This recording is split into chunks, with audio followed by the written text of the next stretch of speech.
Vertel 'n bietjie vir die mense wat jy my nou gesê. Oor kafeïne. Ja, Sleg vir jou. net so. Ek is nou, wat, 14 dae. Nee, ek weet nie. Ja, is naby 14 dae, 12 of 14 dae wat ek sonder kafeïne is. Ek drink nie meer koffie nie. Ek drink water, ek drink rooibos tee, maar vertel bietjie wat sê jy van die energie? Yes, nee, kafeïne, maar almal weet dit is 'n skyn energie.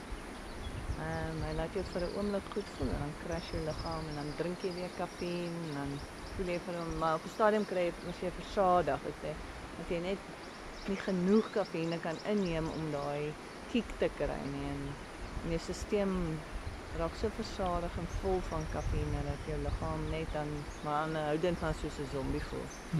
En soos jy sê nou, as jy 'n bietjie af is van die koffie of die kafeïne, nou het jy meer energie. Dis waar. What's up my Carnivore Ketovore Coaching.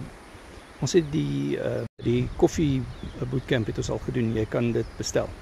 Ja, want daai het ek nog koffie gedrink. Drink nou nie meer koffie nie. Doen 'n coaching sessie met my. Dan bestel jy daai bootcamp.